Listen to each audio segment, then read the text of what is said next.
نستعينه ونستغفره ونؤمن به ونتوكل عليه ونعوذ بالله من شرور أنفسنا ومن سيئات أعمالنا من يهده الله فلا مضل له ومن يضلله فلا هادي له ونشهد أن لا إله إلا الله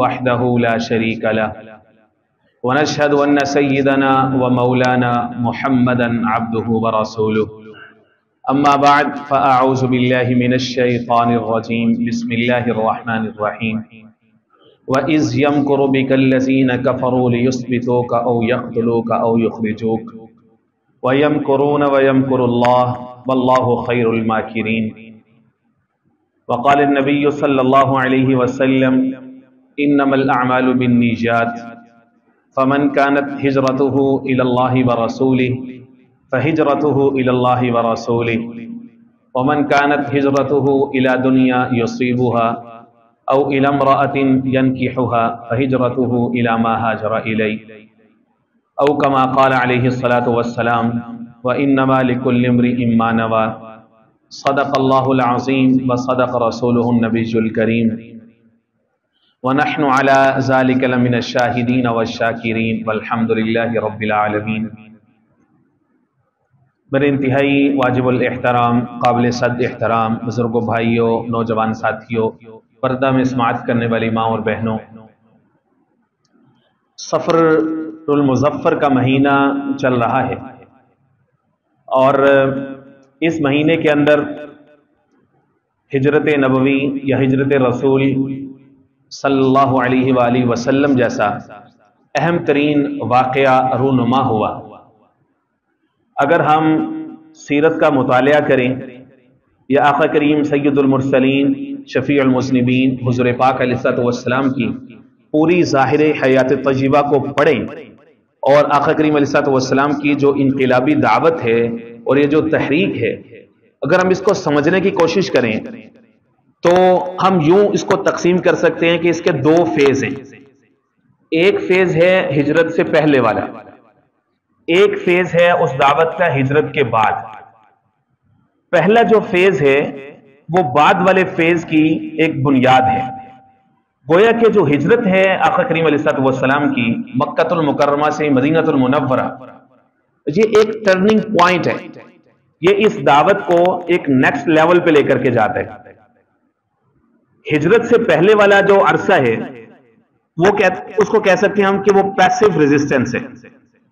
مطلب یہ ہے کہ اس کے اندر صرف اور صرف حق کی بات کریں گے، نعرہ لگائیں گے، اس کے رد عمل میں جتنی بھی مصیبتیں آئیں، تکالیف آئیں، مشقتیں آئیں، جیلیں آئیں، بیڑیاں آئیں، مقاطعہ آئے، بائیکاٹ آئے، پتھر آئیں، کچھ بھی ہو جائے، آپ نے صرف پیسیو رہنے، برداشت کرنے۔ صبر اور استقامت کی ڈیولپمنٹ ہو رہی تھی، مورل سٹینڈرڈز کو اپنے ہائی رکھنا ہے آپ نے۔ بدلہ جواب، مار کے بدلے میں مار نہیں، ایسا نہیں کرنا، صرف برداشت، صرف اور صرف برداشت۔ گفتگو ہی ساری لا الہ الا اللہ کے اوپر، عقائد کے اوپر ہے کہ یہ بنیاد مضبوط ہو جائے سب سے پہلے۔ یہ ہے پیسیو ریزسٹنس۔ ہجرت کے بعد اگلا فیز شروع ہوتا ہے، اس کو کہتے ہیں ایکٹیو ریزسٹنس، کہ اب اللہ رب العزت نے ہاتھ کھول دیے، اعلان ہو گیا اذن للذین یقاتلون بانہم ظلموا وان اللہ علی نصرہم لقدیر۔ آج کے بعد وہ لوگ کہ جن کو مارا گیا، پیٹا گیا، شہید کیا گیا، گھروں سے نکالا گیا، ظلم ڈھائے گئے، قید کیا گیا، مال و جان سب کچھ چھین لیا گیا، آج کے بعد سے ان کو اجازت ہے اذن للذین یقاتلون بانہم ظلموا، کفار کی آنکھوں میں آنکھیں ڈال کر کے سامنے کھڑے ہوں گے، اس کے اندر ان کا مال جائے، جان جائے، پیچھے نہیں ہٹیں گے۔ یہ ہے ایکٹیو ریزسٹنس۔ ہجرت کا کیوں میں اس کے اوپر اتنی تفصیل سے گفتگو کرنا چاہتا ہوں، پچھلا جمعہ بھی اسی کے اوپر بات کی۔ اس وقت جو کرنٹ ایک گلوبل سچویشن ہے امت مسلمہ کی، اور خاص طور پر ہمارا ملک جو کہ اسلام کے نام پر قائم ہوا تھا، آقا کریم علیہ السلام کی پوری حیات طیبہ میں ہر دور کے مسلمانوں کے لیے ایک سبق ہے، ایک رہنمائی ہے، اور خاص یہ جو ہجرت کا ایونٹ ہے اس کے اندر ہمارے لیے بہت زیادہ اسباق موجود ہیں۔ بعض دفعہ ہمیں پیسیو رہنا ہوتا ہے، ہم جذبات میں آ کے ایکٹیو ہو جاتے ہیں۔ بعض دفعہ ایکٹیو ہونا ہوتا ہے، یہ ناداں گر گئے سجدے میں جب وقت قیام آیا، یہ مصرع لکھ دیا کہ شوخ نے محراب مسجد پر، یہ ناداں گر گئے سجدے میں جب وقت قیام آیا۔ بعض جگہ پہ ایکٹیو ریزسٹنس کی ضرورت ہوتی ہے، اس وقت پیسو ہو جاتے ہیں، بزدل بن کر کے بیٹھ جاتے ہیں۔ پیسو ہمیشہ بزدل نہیں ہوتا، لیکن یہ دو فیزز ہیں۔ آخر کریم علیہ السلام کی پوری حیات طیبہ جو ہے یہ مسلمانوں کے لیے رہنمائی ہے۔ اللہ کا جب یہ اعلان ہے نا تو اللہ کا وعدہ سچا ہے۔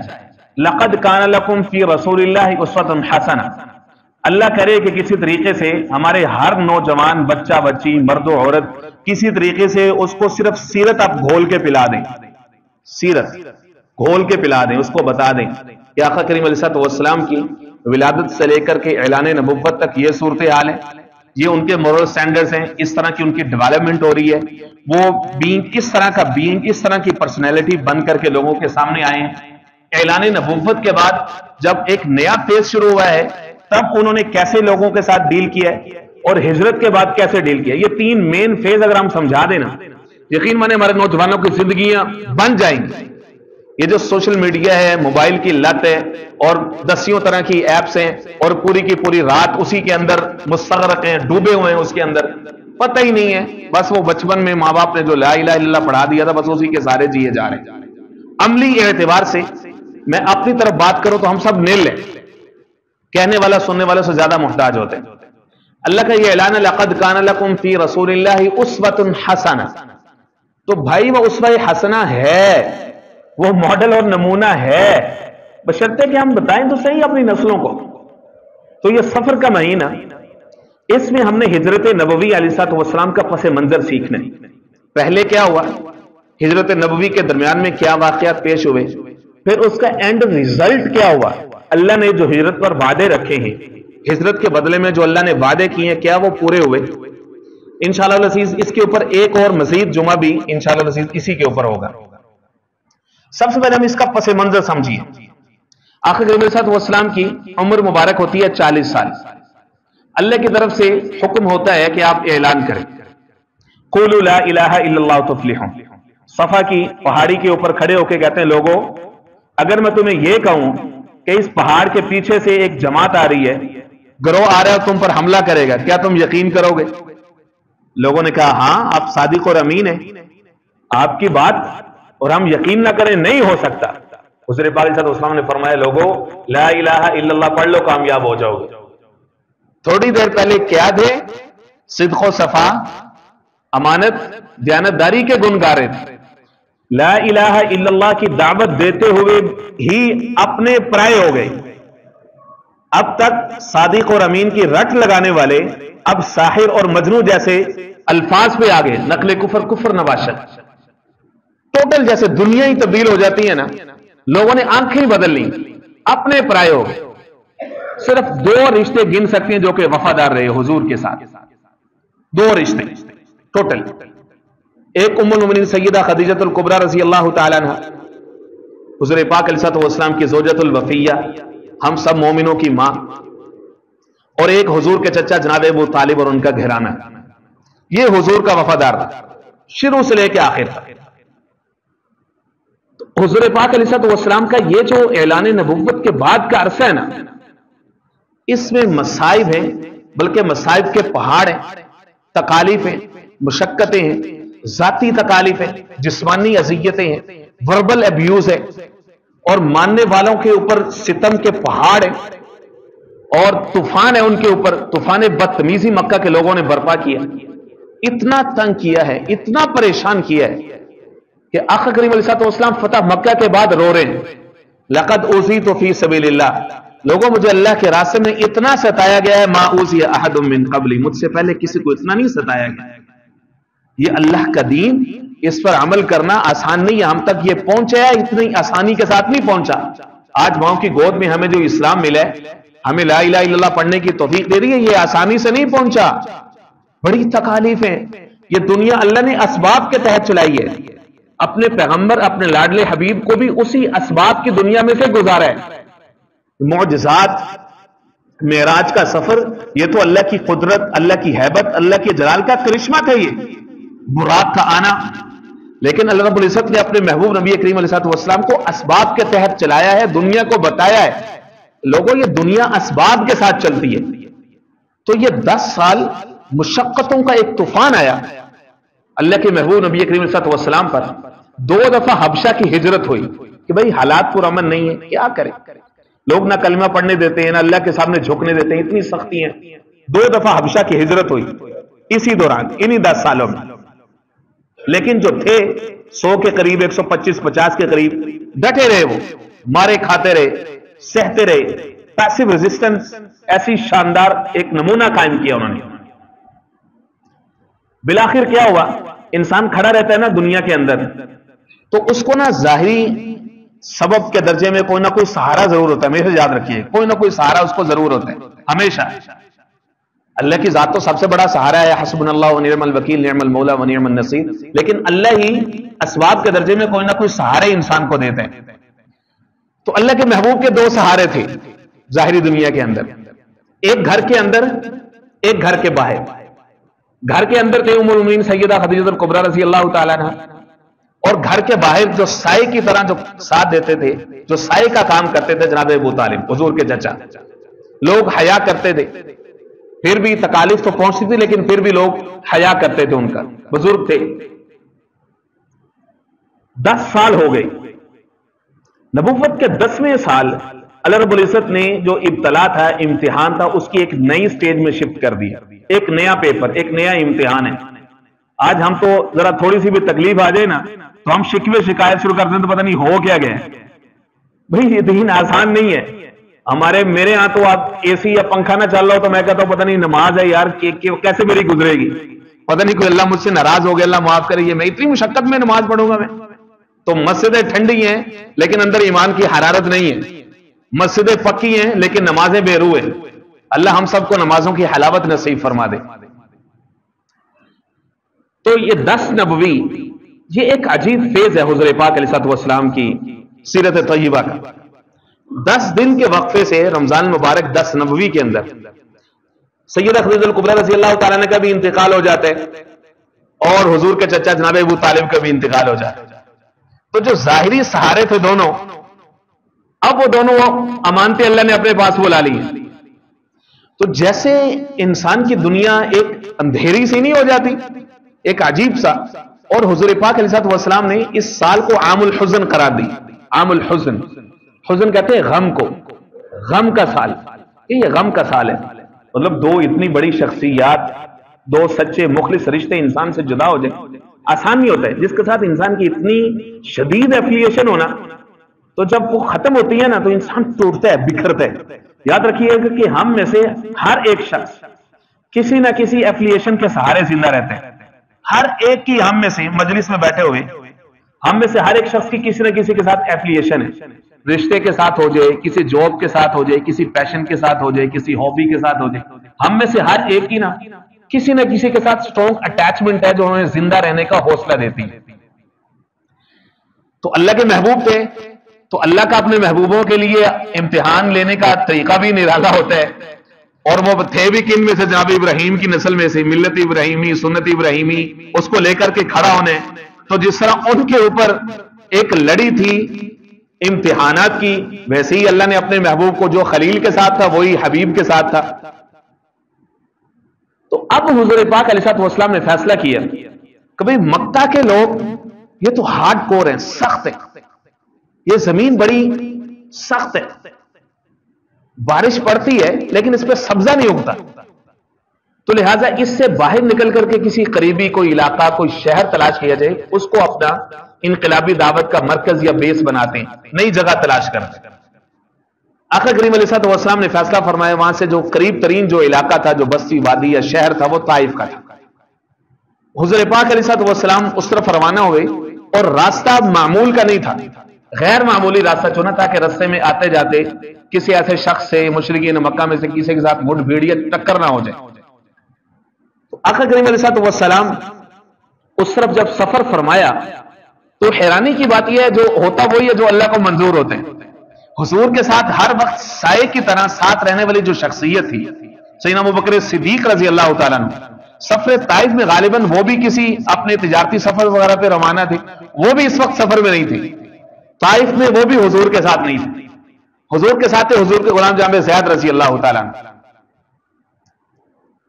حضور نے سفر فرمایا، طائف پہنچے تو اس کے 3 بڑے سردار تھے۔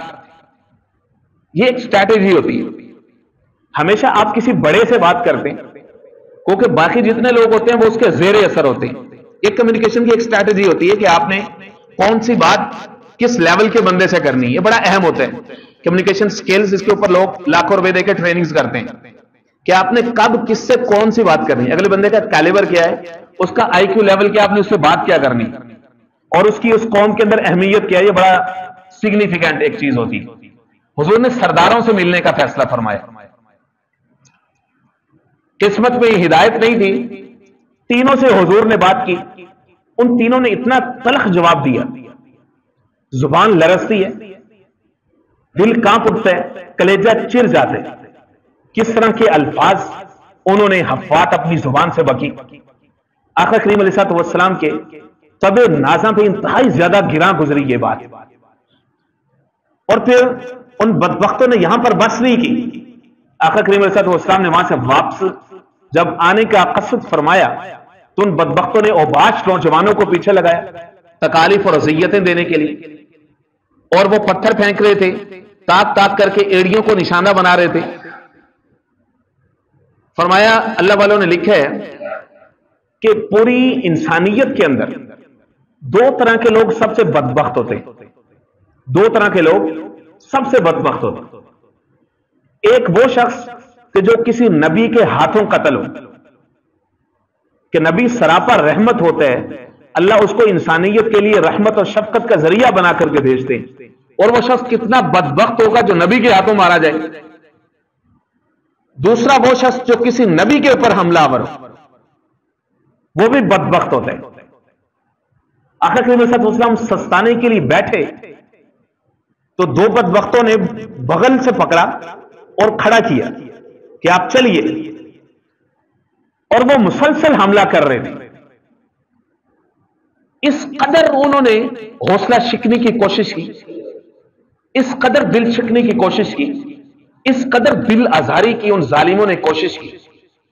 آقا کریم صلی اللہ علیہ وسلم بستی سے باہر تشریف لائے تو اللہ سے دعا کی، وہ تاریخی الفاظ ہیں جو کہ متعدد کتب احادیث کے اندر مروی ہیں۔ اللہم انی اشکو الیک ضعف قوتی، اے اللہ تو رب العالمین ہے، تو احکم الحاکمین ہے، میں اپنی ضعف قوت کا، میں اپنی کمزوری کا، میں صرف تیری طرف شکوہ کرتا ہوں۔ اے اللہ تجھے مجھے کن لوگوں کے حوالے کر دیا، کن دشمنوں کے حوالے کر دیا، اے اللہ اگر تو مجھ سے ناراض نہیں ہے نا تو میں صبر و استقامت کے ساتھ تیری رضا پہ راضی ہوں۔ اے اللہ میں تجھ سے راضی ہوں، اے اللہ میں تجھ سے راضی ہوں۔ اپنے اللہ سے اس طرح سے محبت بھری ایک گفتگو کر رہے ہیں۔ ان حالات کے اندر آسان نہیں ہوتا ہے، میں بار بار عرض کر رہا ہوں، آسان نہیں ہوتا، ہمیں تھوڑی سی تکلیف پہنچے نا تو ہم پتہ نہیں کہاں سے کہاں پہنچ جاتے ہیں۔ یار یہ رحمت للعالمین ہے، یہ سید الاولین ہے، سید الاخرین ہے، وجہ کائنات ہے، اور اللہ ان کا اس طرح سے امتحان لے رہے ہیں، اس طرح سے۔ علامہ مناظر احسن گیلانی رحمہ اللہ نے عجیب نکتہ لکھا ہے، فرمایا کہ جب اللہ نے ان کے حوالے کیا نا تو اللہ یہ کہنا چاہ رہے تھے کہ آزماؤ میرے محبوب کا صبر، آزماؤ میرے محبوب کی استقامت، یہ دعوت ہے، میرا محبوب اس کے اوپر کھڑا ہے، یہ ہمارا پیغام ہے، میرا محبوب حق کے ساتھ کھڑا رہے گا، ڈٹا رہے گا، اور آنے والوں کے لیے میرے محبوب کا ہر عمل مشعل راہ ہوگا۔ اس کو میں نے اسوہ حسنہ بنانا ہے پوری انسانیت کے لیے۔ کچھ ان کے خلق نے کر لی، کچھ ان کے پیار نے کر لی، مسخر اس طرح دنیا شاہ ابرار نے کر لی۔ حضور پاک علیہ الصلوۃ والسلام طائف سے واپس تشریف لائے۔ مکہ کی سرزمین تو ویسے ہی بڑی سخت تھی۔ حضور پاک علیہ الصلوۃ والسلام کا فوکس یہی تھا کہ اب مجھے I have to do something out of the box، اب مجھے اس شہر سے باہر نکل کے ہی کچھ کرنا ہے۔ جو لوگ باہر سے آئیں گے نا اب میں انہی کو دعوت دوں گا۔ وادی مینا حضور پاک علیہ الصلوۃ والسلام تشریف لے کر کے گئے 11 نبوی کے اندر، دیکھا کہ ایک جگہ پہ کچھ الاؤ روشن ہے، آگ روشن ہے۔ حضور پاک علیہ الصلوۃ والسلام پاس گئے تو وہ 6 نوجوان تھے، نوجوان پوچھا کہاں سے آئے ہو؟ انہوں نے عرض کی کہ ہم یثرب سے آئے ہیں، آپ کیا کہنا چاہتے ہیں؟ حضور پاک صلی اللہ علیہ وسلم نے فرمایا دیکھو میں اللہ کا نبی اور اللہ کا رسول ہوں، مجھ پر ایمان لے کر کے آؤ۔ تو وہ نوجوان تھے نا، نوجوان کی جو عقل ہوتی ہے نا وہ سوال اٹھاتی ہے، وہ سوال اٹھاتی ہے۔ نوجوان ہمیشہ اپنے آپ کو اپ ڈیٹ کرنے کی کوشش کرتے ہیں۔ نوجوان اور جو بوڑھی سوچ ہوتی ہے دونوں میں فرق یہ ہوتا ہے کہ نوجوان ماڈرن اور اپ ڈیٹڈ ہوتے ہیں، اس کے اندر ایک طرح کا الاؤ ہوتا ہے کچھ نہ کچھ نیا کرنے کا، اس کے اندر جذبہ ہوتا ہے۔ اس لیے جتنے میرے بوڑھے بزرگ ہیں ان سے درخواست یہ کروں گا کہ وہ اپنی سوچوں کو ہمیشہ جوان رکھیں، نوجوانوں کی طرح سوچیں، تاکہ یہ جو جنریشن گیپ ہے نا ہمارے معاشرے سے یہ ختم ہو۔ نوجوان سوچ اور بوڑھی سوچ دونوں کے درمیان جو گیپ ہے نا یہ ہمارے نوجوانوں کو دین سے دور کرنے کا سبب بن رہے۔ نوجوان ہوتا ہے نا اس کے جذبہ جس طرف لگ جائے نا تو وہ ایک انقلاب پیدا کر دیتے۔ تو یہ جو تحریک ہے اس کو بھی نوجوانوں کا خون ملا ہے، نوجوانوں کا جذبہ ملا ہے، تو یہ تحریک اسلام ہر زمانے میں پروان چڑھی۔ اس لیے علامہ اقبال رحمہ اللہ کی جو پوری شاعری ہے وہ نوجوانوں کے ارد گرد گھومتی ہے کہ کسی طریقے سے ان کے خون کے اندر وہ جوش آ جائے نا، جوش ایمانی ان کے اندر آ جائے تو پھر دین اسلام کو دوبارہ زندہ ہونے سے کوئی نہیں روک سکتا۔ محبت مجھے ان جوانوں سے ہے ستاروں پہ جو ڈالتے ہیں کمن، تیرے صوفے ہیں فرنگی تیرے قالین ہیں ایرانی، لہو مجھ کو رلاتی ہے جوانوں کی تن آسانی۔ علامہ اقبال کی جتنی شاعری ہے وہ نوجوان خون کو وہ سٹرائک کرتے کہ بھئی ان کا جو بلڈ ہے نا وہ ریولوشن لے کر کے آتا ہے۔ تو وہ 6 نوجوان تھے، دلائل اصفہانی والے نے اس کا نام بھی لکھا، ان کے ابو الحسن تھی اس کے اندر، سعد بن ربیع تھے، اسد بن زرارہ تھے، جناب نعمان تھے، اور اس طرح سے تقریباً 6 نوجوان تھے۔ تو نوجوانوں نے کہا کہ اچھا آپ اللہ کے نبی اور اللہ کے رسول ہیں، آپ کے پاس کیا ہے، آپ کے پاس کیا چیز ہے کہ آپ ہمیں کنونس کریں گے؟ آپ تو you are just looking like اس، آپ تو ہماری طرف لگ رہے ہیں، ہماری طرح ہی لگ رہے ہیں، کچھ نئی بات بتائیں۔ آقا کریم علیہ السلام نے سورہ ابراہیم کے آخری 2 رکوع کی تلاوت فرمائی۔ حضور پاک علیہ السلام اکثر و بیشتر اس طرح کے اجنبی لوگوں کو قرآن مجید کی تلاوت سنایا کرتے تھے۔ ہم تو اجنبی لوگ ہیں نا، ہمیں کوئی فرق نہیں پڑتا، تو ہمیں جنیاں مرضی صورتاں تے آیتاں پڑھی جاؤ، اینڈ تے اسی کہنا کہ یار میرا کام دسودہ کی بنے۔ وہ ایک جگہ پہ ایک دوست سے، اللہ ان کے اخلاص کو قبول فرمائے، تو اپنے پروگرام کی ابتدا کے لیے انہوں نے مجھے تلاوت کا کہا، تو میں نے جب ان کو کانسنٹ دی کہ ٹھیک ہے میں آ جاؤں گا تلاوت و ترجمہ، تو وہ مجھے اگلے ہی دن، وہ کوئی خاتون تھی، انہوں نے مجھے ای میل لکھی اور مجھے وہ کہہ رہی تھی کہ پلیز آپ جو ہے نا وہ صرف 30 سیکنڈ سے 1 منٹ کے درمیان اپنا سیگمنٹ کو ختم کر دیجیے گا، صرف بس اتنا ہی۔ تو میں سمجھ گیا کہ ہمارے یہاں لوگوں کا بس حوصلہ ہی اتنا ہوتا ہے، جتنی تلاوت ہوتی ہے نیند آنے شروع ہو جاتی ہے، بوریت ہونا شروع ہو جاتی، تو چونکہ سمجھ نہیں آتی۔ بہرحال یہ بھی ایک الگ سے دکھڑا ہے، وہ جو علامہ اقبال رحمہ اللہ نے فرمایا یار من ترکی و من ترکی ندانم، میرا یار ترکی ہے اور مجھے ترکی آتی نہیں، مسکرا تو رہا ہوں میں لیکن دل میں شرمندہ ہوں میں، میرا یار ترکی ہے اور مجھے ترکی زبان آتی کوئی نہیں ہے، ہمارا حال وہ والا ہے۔ تو آخر کریم علیہ السلام نے سورہ ابراہیم کے آخری 2 رکوع تلاوت فرمائی۔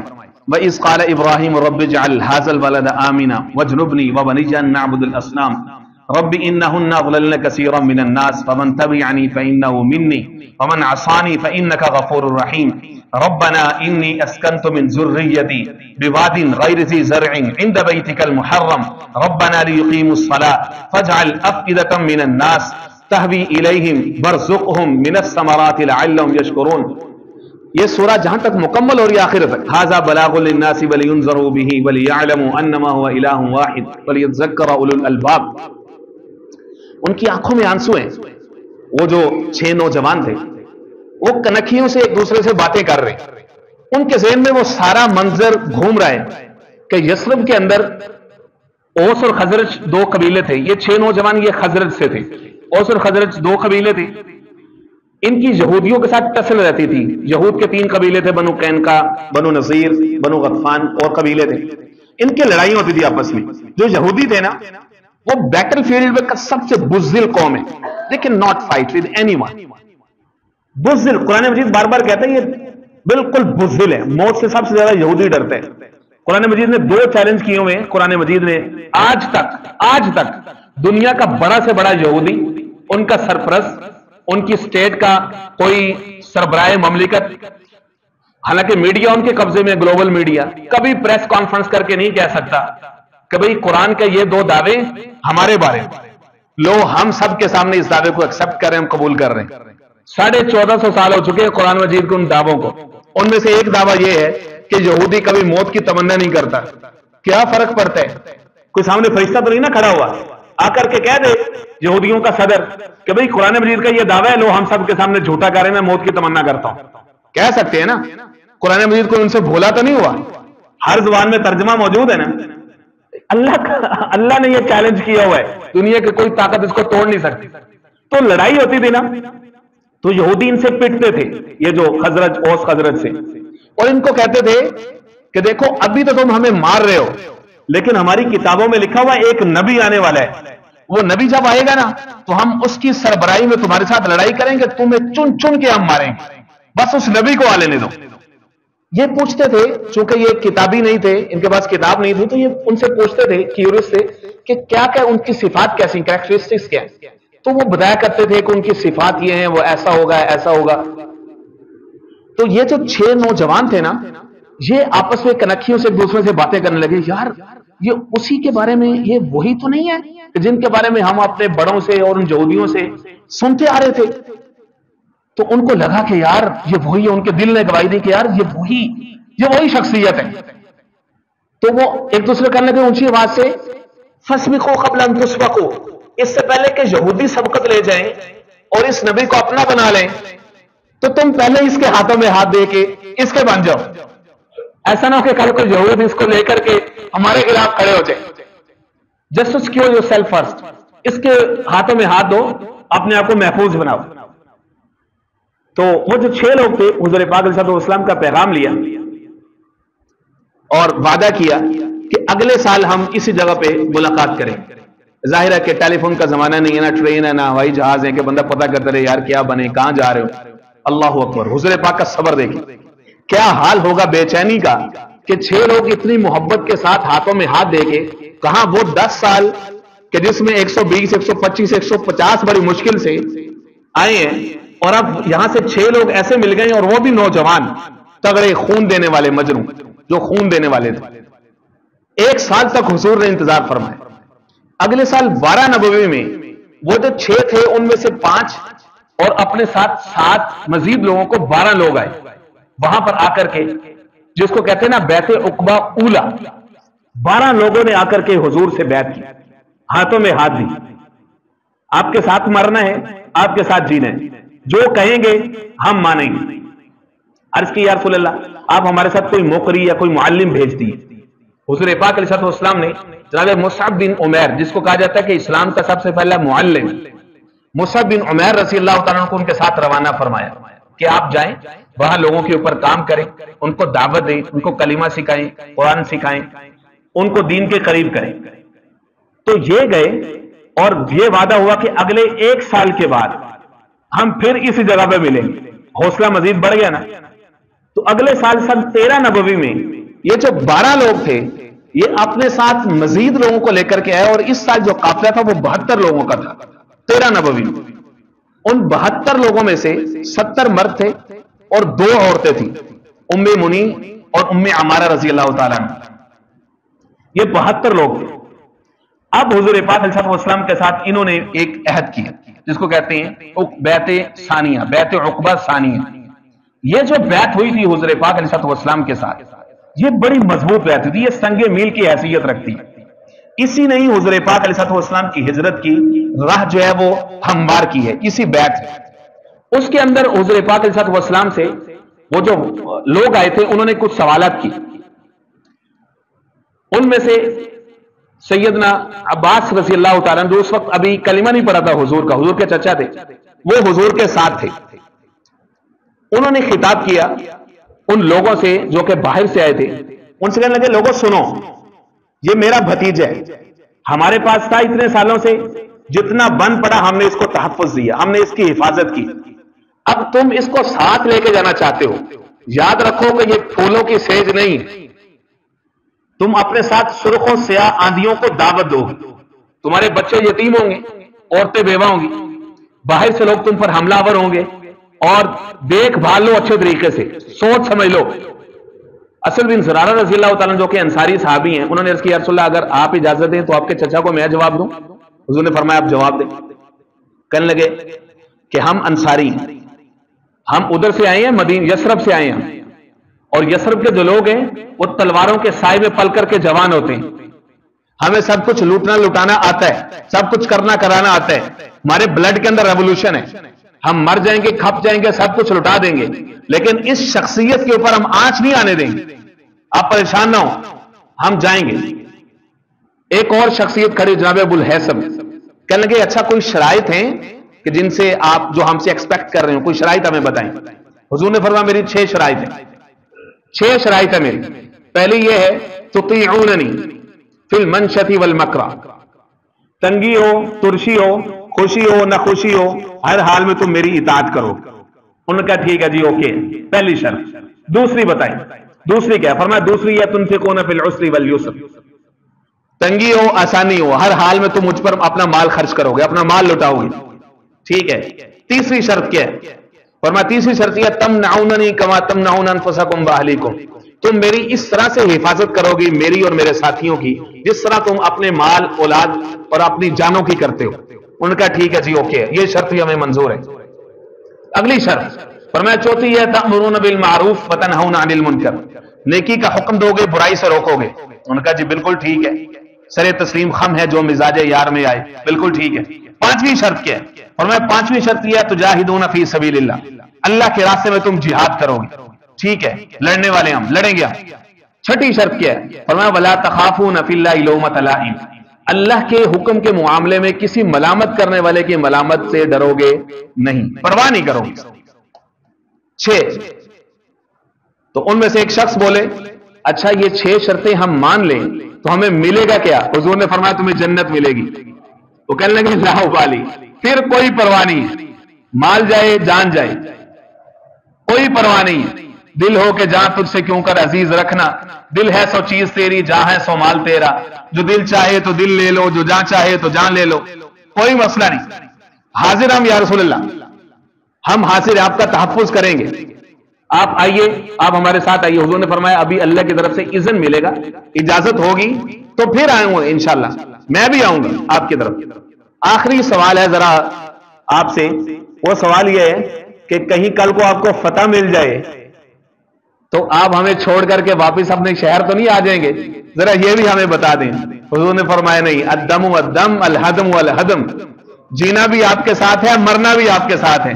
یہ مت سوچو کہ میری قوم قبیلہ مجھے یاد آ جائے گا اور بعد میں ادھر آ جاؤں گا. نہیں, پوری تاریخ گواہ ہے, فتح مکہ پہ حضور آئے ہیں, حج و عمرہ کر کے واپس تشریف لے گئے. اپنا گھر تھا, وہ پرانی یادیں تھیں, سارا کچھ تھی. حضور وادی صفا کے اوپر لمبی دعا مانگ رہے ہیں, لمبی دعا. تو انصار کے لوگ نا آپس میں 6 نگوئیاں, سرگوشیاں کیا کر رہے ہیں کہ ان الرجل فقط اخذ الرأفت فی عشیرتی, لگتا ہے کہ حضور کو اپنا خاندان, مال, اہل و اولاد, پرانی چیزیں یاد آ گئی ہیں. اس جگہ پہ واپس آ گئے نا. جناب جبرائیل کو اللہ نے فوراً دوڑایا. جبرائیل آئے, حضور کے کان میں عرض کی یا رسول اللہ انصار آپ کے بارے میں یہ بدگمانی کر رہے ہیں, اس طرح سے باتیں کر رہے ہیں. حضور نے فوراً دعا مختصر کی, فرمایا یا معاشر الانصار اذن انا رسول اللہ, انصاریہ تمہیں پتہ نہیں میں اللہ کا رسول ہوں, میں نے زبان دے دی تو دے دی, جینا بھی تمہارے ساتھ ہے, مرنا بھی تمہارے ساتھ ہے. میں محمد الرسول اللہ ہوں, میں عہد نبھانے والا ہوں, میں وفا کرنے والا ہوں, میں تمہارے ساتھ جاؤں گا. یہ تھی ہجرت کی بنیاد اور پس منظر جو میں نے آپ کے سامنے رکھا. انشاءاللہ العزیز اگلا جمعہ یا اس سے اگلا جمعہ انشاءاللہ العزیز جو ہجرت کا سفر ہے پورا واقعات کے ساتھ آپ کے سامنے رکھیں گے. اللہ العزیز سمجھ نصیب فرمائے. ما علینا الا البلاغ.